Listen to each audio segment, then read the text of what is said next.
Give us any chance, we'll take it. Read us any rule, we'll break it. We're gonna make our dreams come true. Welcome to Navtastic, a podcast about 8 seasons in a row. I'm Mr. Fernandes, and I am Chris Jayawardena. Hello.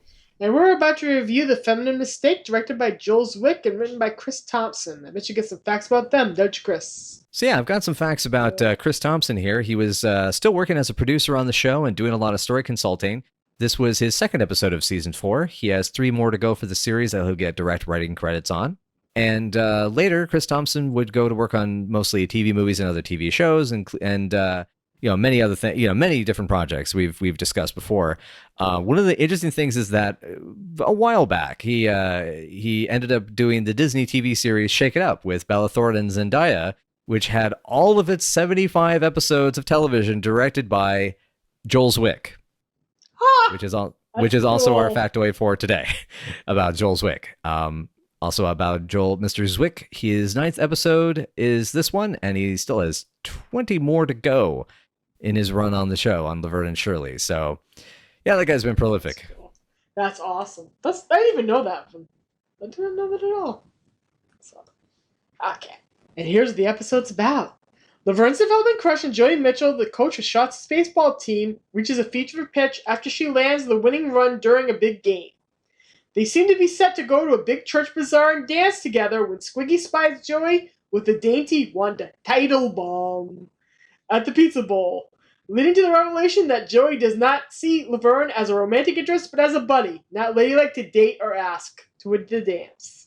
Hurt by Joey's words and the notion that no other guy will ever see her as a romantic prospect, Laverne vows to change her ways. When her new helpless, girly act attracts Joey to her, she discovers that he might not be what she wants after all. Meanwhile, Lenny and Squiggy go camping near some Girl Scouts in pursuit of den mothers. What do you think of this one?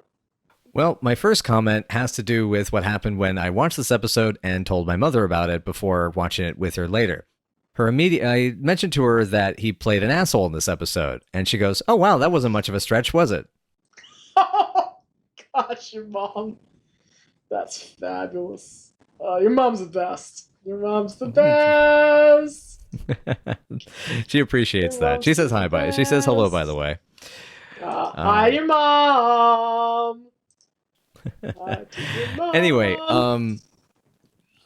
back onto the episode itself. It's one of those I like what this episode's about. Jay definitely brings it down. It's a very I guess what it is I like the message of what this is going for. The idea of individuality, be yourself, and that's because that's the thing. It's sad to see Laverne pretzel herself, as you've put it before. Yes. And I appreciated seeing the resolution being very much, I got to stop doing that. And the show is actually, and in respects, I wouldn't say it punishes her, but it corrects her in saying, you don't need to do that. Yeah. For once, the message and the moral here is perfection. This is probably the best moral the show ever teaches during its run. That there is no correct way to be a woman. However, it feels correct for you to present as a woman is the correct way. And no person has the right to look at you and say you're not a real woman. And that is a resonant message even today. Mm-hmm. It's an incredibly important message, and it's great. This one is all right to me. I don't know if Jay Leno just drags it in the basement for me. I think that maybe the subplot with the boys could have earned a little bit more attention. Yeah.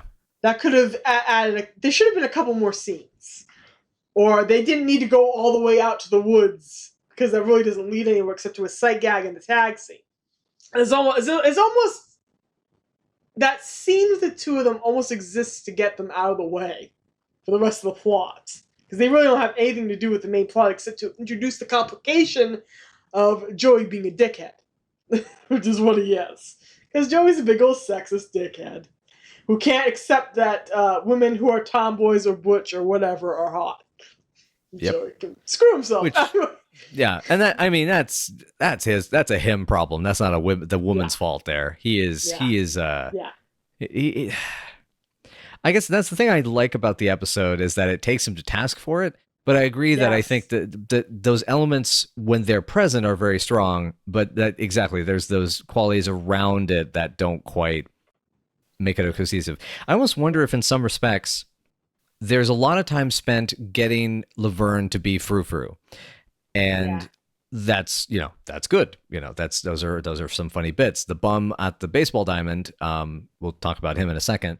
Is an interesting sort of counterpoint because the interesting irony is right at the end, Jay's behavior makes him look just as much of a sexist pig as the bum at the baseball field. That's theming. Yes. I almost wonder, in terms of integrating the boys or integrating Edna more directly into it, perhaps. Yeah. Because I love there's that line. My mom had a good response to it, but it's Edna where she says.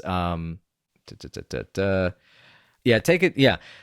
it from a woman who's been married 5 times. There will always be other guys.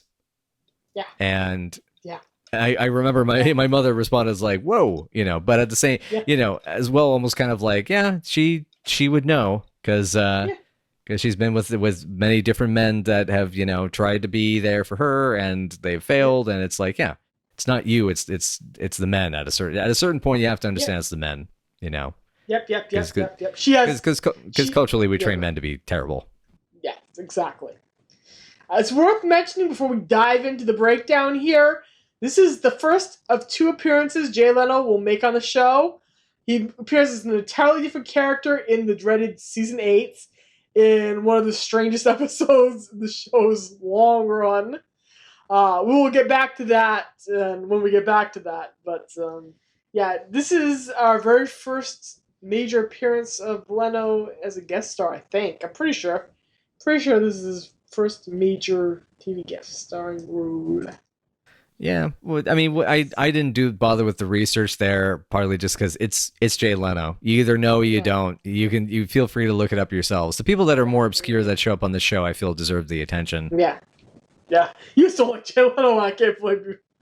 We're Team Conan in this house. It's the Conan thing. It is the Conan thing. My mom was very against him being in here. I was kind of against him being in there, and I always found him kind of obnoxious when I was a kid. Anyway, I was a Letterman guy growing up, personally. Yeah. So. Yeah. Understandable. The baseball scene that opens this episode is super charming. It is. The irony of Squiggy being awful at baseball when baseball is one of David's big passions is really funny. It's super cute. David is so into baseball that he became a baseball scout in the 90s and zeros, and he worked for several major league teams. He's a huge Pittsburgh Pirates fan, and that was referenced in Lenny's Crush, and it is kind of referenced here in him standing there in Pirates orange and black. So, yes. That was a neat little nice touch. Very nice. Nice little touch. And I especially love Shirley's cheerleading. My mother immediately commented, "There's no cheerleading in baseball." She was laughing about it though, but it was definitely, the joke lands, and she spells, "Give me an S, give me a Q," and it's like, "What's that spell?" And Steven, and he turns around and pop. Oh, the timing on that is glorious. And there's whoa as he falls over. I love that there's, as everybody knows, baseball does not need cheerleaders, as you just pointed out. But Shirley has clearly inserted herself into the team in the only position that she can play successfully. And that's cheerleading. Mm-hmm. And it kind of suits her in a way. But, she's even kind of bad at cheerleading. Poor Cheryl. Yeah.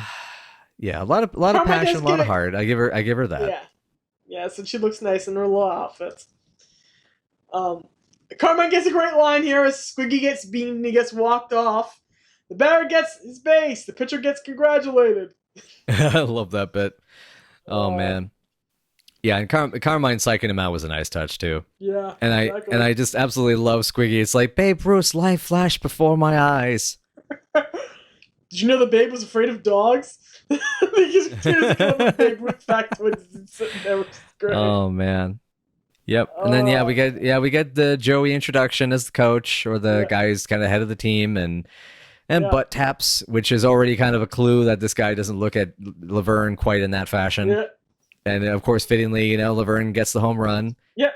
Yep. And Yep. which okay, we discussed this. This is barely successful. She should have been out because of and it's just a case of just I don't know. It's the ref. It's very soft reffing. Yeah. The umpire and the catcher and Carmine are arguing with one another. Umpire Carmine is sitting there arguing with the catcher because the catcher is arguing that it's out of bounds, but Carmine doesn't care. I say it's safe. I loved Lenny's excitement over getting to be on base finally for the first time all season. He runs in the opposite direction. So it's really the two of them who pull in that victory. It's really the two of them pulling the victory. For all of his lack of direction, he does know how to run the bases. Two of them put the team over the top. Okay. I see where you're going with that. Okay. No, I'm not going there. I don't have to say it. Anyway, but yeah, no, I was just gonna say it's another relatable element of Lenny though, because I played softball a little bit, or a little bit of quote unquote baseball with plastic bats, when I was younger, and I'm terrible at it. I'm not a sports ball guy. I mean, the only one I had some sort of reasonable amount of skill was basketball. So when Lenny's like, I absolutely agree. It's a cute touch. It's a cute touch. There's a lot of cuteness in this opening scene that won me over really fast. Yeah. The way everything is staged is really, really cute. And of course, Laverne falls hard for Joey. Joey carries her off the field in victory. Shirley gets conked. Almost unconscious. She's safe.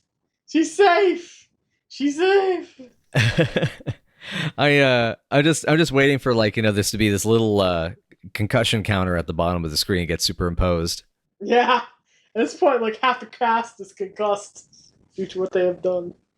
Oh boy. And then we move into the church dance and bazaar cookies. Yes. Which is such an interesting idea, because the girls aren't really that religious. It's implied that Laverne goes to Sunday Mass with Frank all the time at one point. But the girls aren't intensely into religious stuff. So it's amusing that she's just going all this work for the church bazaar. What was your note? You were saying your note. My note was, get your stinking hands off those cookies. I love everything about the cookies. I love that idea. That Shirley goes to all this trouble. Laverne eats the cookies, even though they're half burnt. Dunking John the Baptist in the milk eventually. Right. My mother commented, "Oh, she's baptizing him." Oh, that's perfect. Your mom's great. That's perfect. That's fabulous. I love that. Oh, goodness. And of course, Laverne thinks she's going with Joey to this dance. She's not. I don't know how she came to that conclusion. It's he's clearly not into her that way at this point in the episode. How the heck did she come to the conclusion they were going to dance together if she hasn't asked him? Mm-hmm. So, I don't know. I don't know what's going on. Yeah, which I mean, which you would have figured after the mortician, she would have just asked the guy out. Yeah. Just asked the girl. Yeah. This is Laverne, too. She's not timid. Mm-hmm. Exactly. She's done this already. Oh, man. And thus enter the boys in their scouting outfits. Squiggy in a coonskin cap. Oh God, yeah. So okay, not so fast. A couple things we wanted to ask you. Which side should my tail hang from? In front of your face. I told you. Told you. That improves your profile 10%. Oh God, and the Junior Chipmunk troop, and that God, thankfully they're going after the den mothers, but man, that got pretty close there. Yeah. They weren't gonna go there. The show, in fact, lampshaded that it was disgusting, and they weren't gonna go in that direction. Yeah. Lenny's attraction to Amazon's hint that he wouldn't go there anyway. Amazons, wow. Oh God. Oh, speaking of the boys, the joke, God could only work so many miracles. Hello. That was yes. It's a good one. It's a good one this week. It's a great door gag. That's a great door gag. I'm thinking of how there's an interesting reversal of the, who would want to date us, and there's the unless of course we could get dates right now. A very charming approach. No thanks. The frown face. But it just made me think of I think it was How You Neighbor Book 2, right? It's like in the condition we're in, who would ever want to take us out? Hello. Hello. Oh, yep.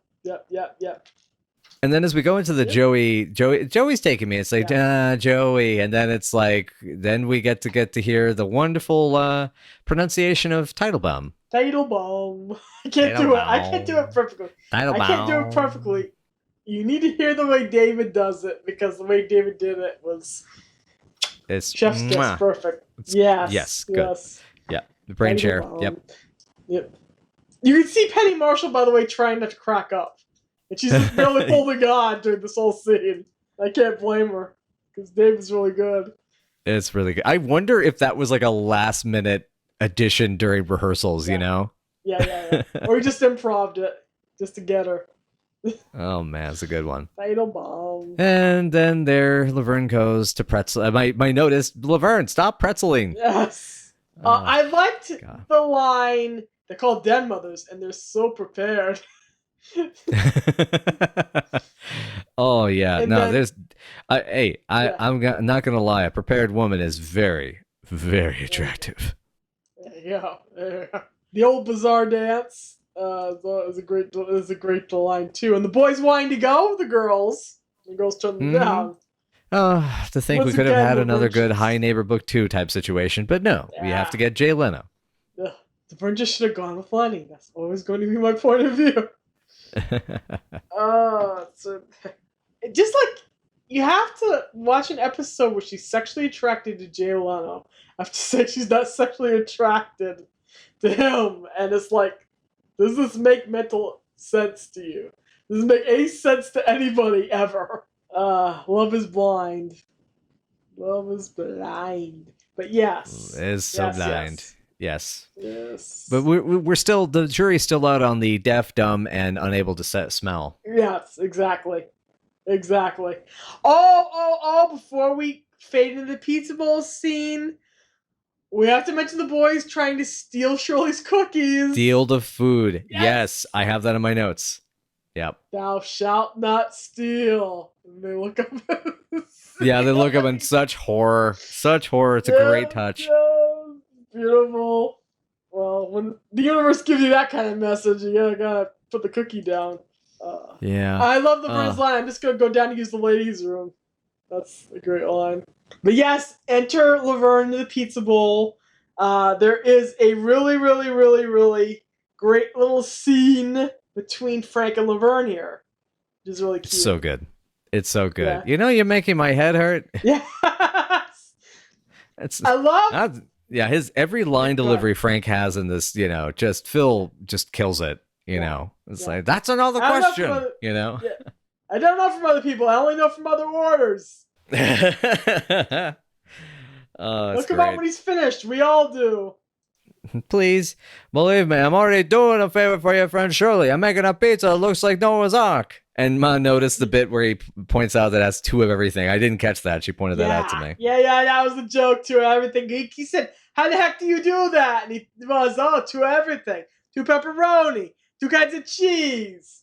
2 sausages. Two peppers, 2 different types of onions, 2 types of olives, 2 types of fish. Yes. There you go. Hey, it could be done. It could be done. Yeah. And I noticed this. We both pointed this out. I think as soon as Laverne goes over to the men's room door, do you see the guy in the background by the jukebox? Who's also has another. It's a couple actually, but you see the guy in the main shot, the main medium profile, and they are like, oh yeah. This is what I come to the pizza bowl for. It's the drama. It's the shenanigans. It's the hijinks. What's going to happen? Like totally excited anticipation. Yeah, exactly. My main note right here is, God, they're trying to make Leno sexy. Tried. It's like a big note here. Tried. Tried. Operative word is trying.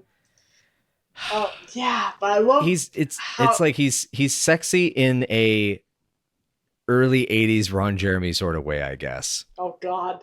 Oh my God, I can see it now. Oh, I can see it now. No. Which, given certain things that have come to light regarding Mr. Jeremy, that's unfortunate. God, no. No, not the hedgehog. No. Oh, God. I keep forgetting that's his nickname. Oh, Jesus. Yeah, that's his nickname. I love that I even recalled that. I don't know why that came from the recesses of my brain.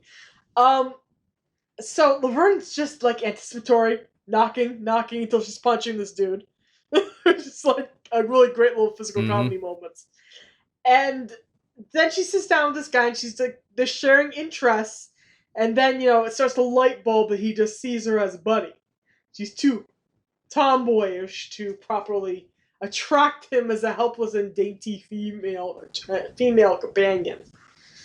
And Joey establishes himself as a jerk. Okay, I want to mention my note here regarding that. You're a terrific kid, but not exactly the kind of gal a guy would take to a dance. And my response to that is, oh, fuck you, dude. Future me can bleep that if necessary. Anyway, let's say the F word. Let's say the F word stuff. It's PG-13. I only used it once. Fuck. Anyway. Oh, great. Thanks. Great. Okay, cool. We're in light R territory now. Oh, jeez. We'll just edit it out.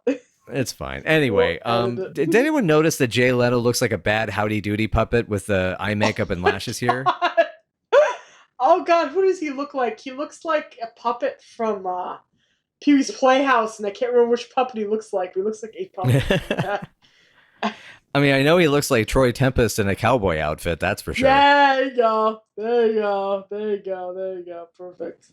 This is another reminder of why Phones was my favorite character on that. Phones and Marina were my favorite characters in that show. I'm referencing Stingray, by the way. Anyway. Beautiful. Yeah. So he's a dick. Laverne's describes her ability to chug a lug as a gift, which, considering what happened in Look Before You Leap, I don't know if it is. Well, it's like they're in trouble or near trouble. Yep. Won that contest and then spent a long time throwing up. We still don't know why. And then he's a dick. My actual note on this is, God, he's an idiot. Marry your fist fucko. Oh, nice. That's a good one. Yeah, that was my actual note. Damn, dude. I'm gonna have to remember that one. Anyway, so this is just a strange rub, and I'm glad I'm glad that they talk about it in this episode and they treat it as a negative the way that this guy behaves, and it comes really to light at the end, because what would be kind of the healthier response is for him to say, I don't look at you that way, not because you're one of the guys, it's just because I just don't feel about you that way. If he was a nice guy, he's not. And he's instead the kind of this is the kind of thing where people's perception of you, at some point you have to learn that that's a them problem at some point. Exactly. Because he is so freaking controlled by what he has been told a woman is like. He believes that a girl should be a certain kind of person in order to spend time with him, and that's just ludicrous. A woman is a woman is a woman is a woman if she says she is a woman. Yep. And that's it. All you have to do is identify that way. You are a woman. Yep. Absolutely. That's right. We haven't said trans rights or human rights on the show yet, have we? Trans lives matter also. Yes, 100%. Thumbs up. Trans rights are human rights. Yes. Yes, they are. Exactly. Laverne is once again cutting herself into ribbons for a dude who would rather step on her face than bend for her. And it's just like, oh, Laverne, stop doing this to yourself, girl. And she does this, she never stops doing this to herself. And you feel so bad for her. Yeah, it's narrator voice. She didn't stop doing that to herself. Tragically, no. Narrative voice. She continued to do that to herself. Only worse. Ugh. Anyway, so we get the moment of, the gals, Edna and Shirley, tracking her down to the baseball diamond. And I I do feel this scene goes on a tad Yes. long, but I did think there was, Yeah. you know, it was a good use of the set itself because it's an interesting way of her Yes. almost like you kind of see her moving in the direction of wanting the lesson for frou-frou, and like there is a sense of her thinking, I'm gonna have to give this up Yeah. for a while. Like, am I willing to give it up? So that it was a good use Yeah. of the location. I know it's a Yeah. reused location, but it was Yeah, and interesting. this has always been a part of who she is. Exactly. She has always loved baseball. She's always been playing baseball ever since she was very young. And she's just like sitting there trying to contemplate, is this guy worth it? And she decides for the moment he is worth it. Why, heaven knows. But because he ain't worth it. He ain't worth the dirt underneath her fingernails. Mhm. But I love Edna's function in this scene. I love Shirley's function in this scene. I love the way Edna points out that it's not worth doing this to herself because there are millions of guys in the sea, and if a man wants you to change for him, then it's not worth it. Mhm. And my big note here is Edna, my queen, get him when that bum tries to be disgusting. That is my main note there. Get him, get his ass. Oh man, it's yeah, and I guess it's interesting how it's like we get these cute hijinks, but just it's like like intrinsically there's still this feeling of like Laverne, don't do this. And I guess I don't know. We keep emphatically saying this. I think just also because we've seen so many people around us, you know, buying into these things. You know, it's not like we're saying that this, you know, this like, oh well, we need to change things to fit what I want. It's not some narcissistic thing. It is about the fact that we see so many people being unhappy. We just want people to be happy being themselves, which is what the message of this episode is. Yes, beautiful. Once again, a beautiful message. Yep. That said, it is cute to see the frou-frou lesson, and in some places, parts of it, it's a little overdone for my taste, you know, comedy wise. But yeah, I'm particular about comedy. There's a certain amount of cringe embarrassment humor I'm willing to take. Although the Shirley shimmy walk. It's so great. And Laverne's response to that, I've been walking sexy since I grew this tush here. Yeah, it's a great line. That's such a great line. And I love that, of course, Shirley reverts to the Shirley shimmy. Because if it's worked on Carmine for years, it will surely work on any man. Which I'm sorry, it won't. It's a cute shimmy, but I would. Okay, if I'm being honest, it's almost a little pitiful, you know, for me. Like if a woman tried to do that to me in an unironic sense, by the way. So yeah. So I shouldn't try the Shirley shimmy on you. Understood? I mean, I'm not saying that you can't try. Besides, you're a sexy woman. You adapt it. There you go. There you go, Joe. There you go. Yeah. But it's but yeah, I mean, and my mom got a giggle out of the whole thing, and the maybe, nothing to it. Oh God. The bum yelling. That's the way I like my women, nice and sassy. That was funny. Yeah, when the bum was a creep. Yeah, that's a great bit. Yeah, when Edna bops him on the head. Yeah.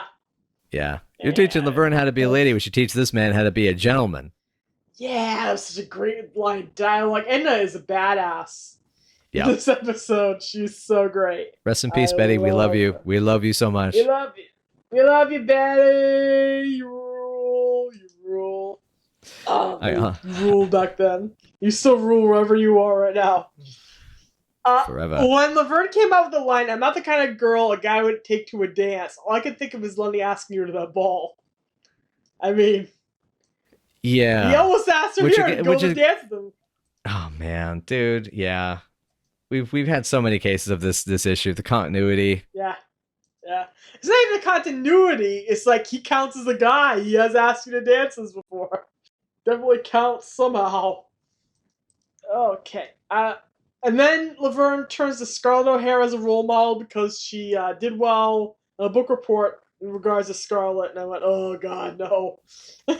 Yeah. At the very least, there's it comes back around at the end, and it's like, you know, to be honest, Cheryl, I hated Gone with the Wind, and I was like, yes, phew. Before we get too ahead of ourselves, yes, Jack Perkins as the bum. Yes. Yes, yes, yes. He does a darn good job. And I didn't even recognize that was him in this episode at all.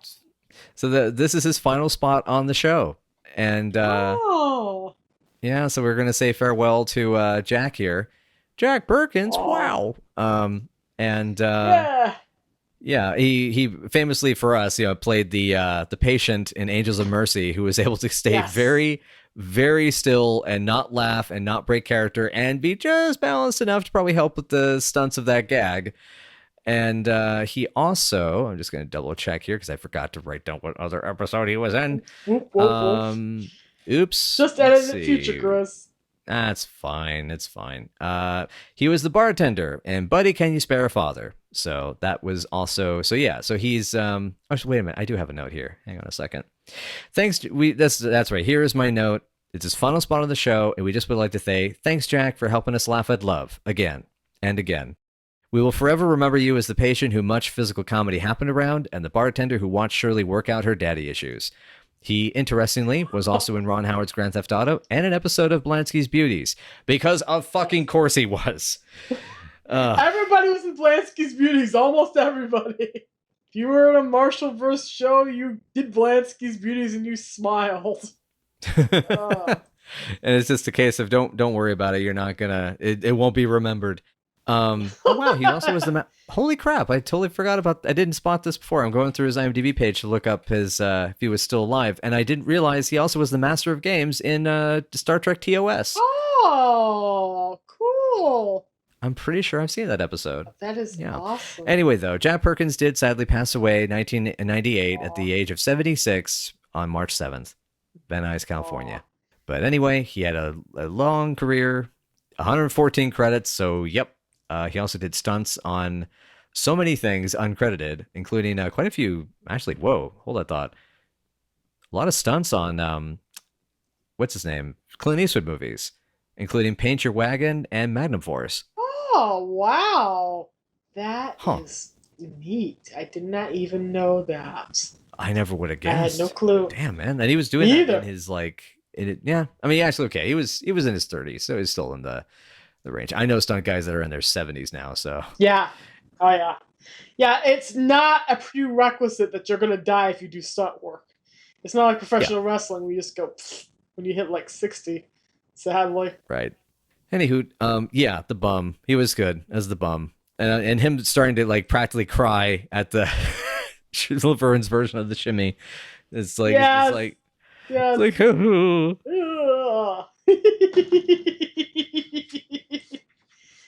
oh god. And of course, Laverne arranges to meet Joey. Joey shows up in his stupid waders, thinking they're gonna go fishing. And Shirley, for some reason, puts on an ultra feminine act too, acting like she's Laverne's maid for some reason. Laverne shows up in a dress that looks like they crafted it from the Lizzie Borden dress, doesn't it? It does. It does. A bit, yeah. Yeah. It's a cute dress. I like the dress. I'm not super fond of the hair. But that's not my style. I just don't like that. That style just doesn't look good on most people, in my opinion. It's a kind of a combo thing. It has to have the right combination of factors, and that type of hair looks fine. Anyway, that's not Penny's worst hairstyle on the episode, on the show though, ever. No, we're going to get there at season 8 when she just has like a shag cut that looks kind of moldy. Wait, we haven't gotten there yet. What? Huh? Yeah, we'll get there. We'll get there. Season 8. Season 8 when everybody just gives up and suddenly they're in the 80s. Jeez Louise. The thing I was going to mention before I forget is my mother's comment when Joey comes in with the rubber pants. My mom takes one look at him and sees his reaction. They should be. They cost enough. And Ma goes, he's kind of a clod. Yeah. Yeah. Watching this episode with my mother was just listening to her dunk on Jay Leno for 20 minutes. Your mom is amazing. Your mom is so cool. I hope our listeners agree because yeah, this one might be pushing it a bit for some people. Oh, I think they like her mom out there in TV land. or internet land. It depends where you're watching us. I have no clue where you're watching us. You can be watching us on your Rokus. You can watch us on a pad. You can watch us anywhere. For all I know, I am on your TV set right now. Yeah, but I love the line, "Hello, my gentleman caller." She's trying so hard, but the whole scene is a shit show, to be honest. Yeah, She's it's laying trying- on a little yeah. thick. Yep. And he falls for it, so what kind of idiot is he? True. Good point. Scooter pie. It reminds me of the guys that go to strip clubs and fall for the act, you know? Oh no! Oh god, those guys, and then they wait outside the club trying to get a date. But Yep. you said you liked me. I wanted your money, idiots. Yeah. That's the game, man. That's how it's played. Yep. Cindy mentions that one moment where she gets knocked off the arm of the sofa and lands on her bottom was the one stunt that where she actually got a little hurt. She landed and thought, that's gone forever, according to the second reunion show. Oh man. So she tweaked her back or such doing that fall, apparently. Oy. Boom. I do have to give credit to whoever rearranged the Gone with the Wind music that ends up in the background of the scene, where they tweaked it just enough where it's recognizably a reference to that, while being simpler and fitting the Laverne and Shirley theme in general, the Milo in general. I thought it came out nice. The orchestration and the background music did come out nice in this particular episode. For once, I'm happy to say that. Though we did have a musical substitution, I think, on the Pizza Bowl scene. Pizza Bowl scene, I think, and then for sure it's at the front, I think. Yeah. I think they took out "Take Me Out to the Ball Game" again. Which, for goodness gracious, why is that not in the public domain? I don't know. I mean, I understand copyright law to the extent with which I do understand the benefits I get from it. I understand why it's there. I do think there are aspects of it which are nuts. So yeah, and restrictive. I don't know. Change my mind. Whatever. I'm going to be sipping some water. Yeah. Anyway, but so yeah, into the scene though. Yes. They're back and forth. The feminine, the stuff, the Wanda. Why don't you go with me instead? And love to and smooch. God. Yeah, and Laverne seems to get just what she wanted, and turns out, oops. You man don't get to play anymore. No more of that. Now Laverne is a real woman. Real women don't go around in jeans acting crazy. I know you're not really like that. I love that she bites him.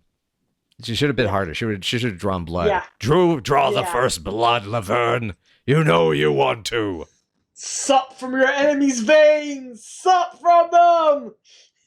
Oh, God. Yeah, he's such a dick, and this turns into a great speech. Laverne Fazio is a real woman, even though she likes to play ball and wear jeans. Mm-hmm. And then she defends her own goose laugh, and it's so great. All of it's great, and Shirley gets to witness all of it.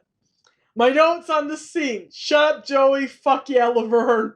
My 2 notes. Yeah, mine is, I knew you were faking it. Fuck you, Joey. Yeah. Oh, that's right. And I told you about this off mic, which is dunk the milk girl and kick him in the bits. Yeah, which is a great note. I love that note. And of course, we all hate Gone with the Wind, Laverne. Anyway. Yeah, that a girl. Girl. Then we get lesson learned music, which we haven't heard in a while, actually. Yeah, and this is such a lovely scene, which affirms that Shirley's idea of like giggly, more outwardly presenting feminine kind of womanhood is just as valid as Laverne being a tomboy or being more butch. And anything in between is just as valid.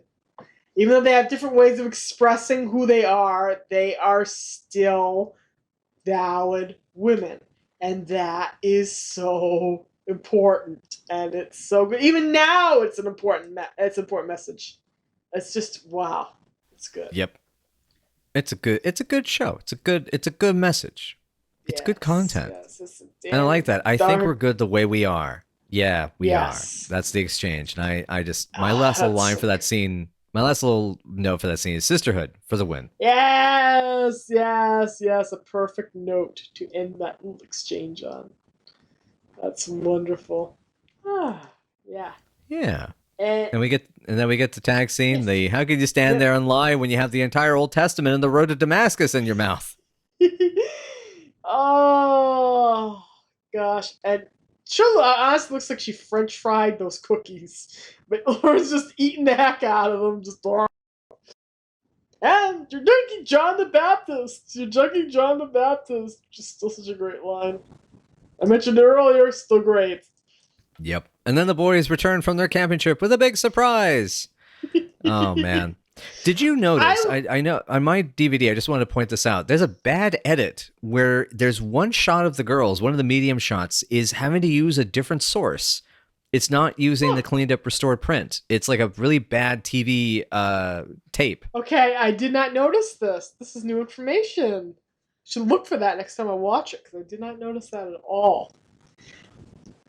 I love the easy skunk joke here, but I also love that Shirley refuses to close her eyes. Shirley knows crap is ahead of her. So she refuses to close her eyes, but Laverne's like, oh, I'll be fine, I'll close my eyes. And that skunk must have impeccable aim because only Lenny ends up sprayed because Squiggy and the girls have run for their lives. Really not a good idea to scream and scare the skunk like that. Yeah. I'm sorry I got through it first. Yeah, it's perfect delivery from Michael, though. I'm pale imitation. Yes, in his face. And thus is he forced to take a bath. Perfect recompense for that. Yeah, and probably with tomato juice or something. Yep, with tomato juice. Seems to smell like tomatoes and skunk for weeks. Poor Lenny. Oh, man. Awesome. Yeah. So, yeah, I guess is that all we got for this episode? Yeah, I think it is. At least it is on my end. Cool. So it's time for ranking.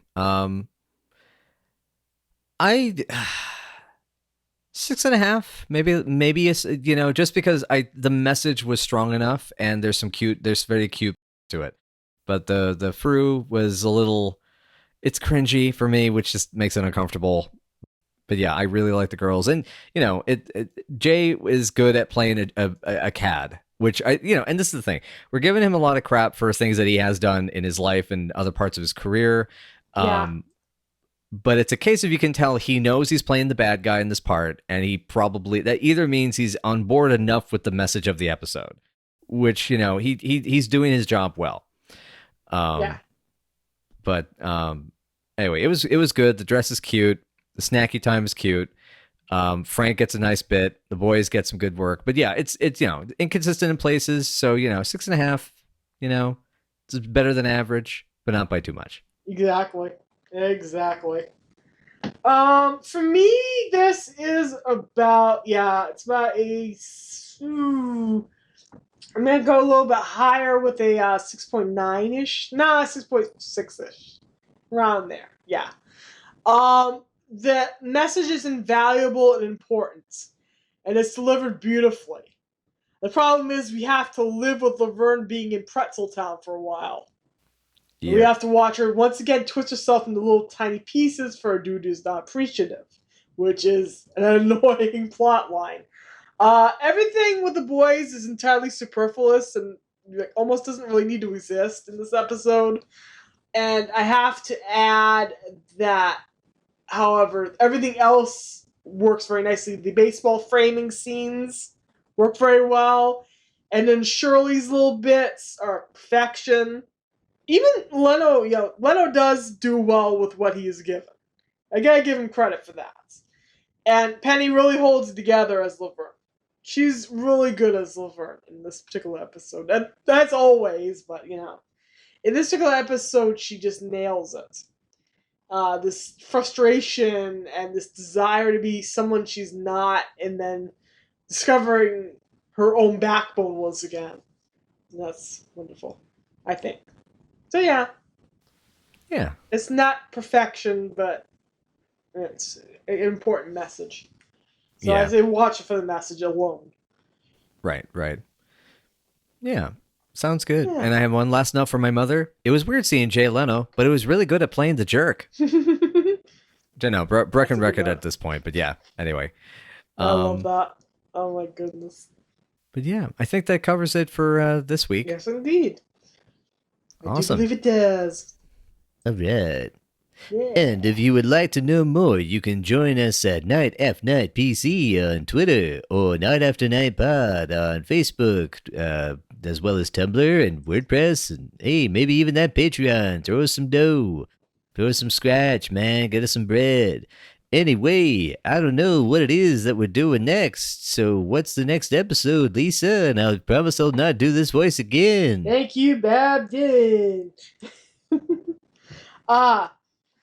When everything starts to fall apart at Knapp Street, the girls try to take their complaints to Edna, but Edna does not have time to get to their issues immediately. A tenants meeting results in them trying to go to the city, which results in Edna facing a huge fine unless everybody teams up and fixes up the building. This is The Tenants Are Revolting. Sounds good. All right, yeah. So we will have, we'll have some revolt. We'll have some revolution. We'll have some uprising. I don't know. Things go kind of crazy. I might need to go see a specialist for that. Anyway, hope you'll join us next time for Night After Night podcast as we cover The Tenants Are Revolting. Thanks, everybody. Don't guillotine your landlords.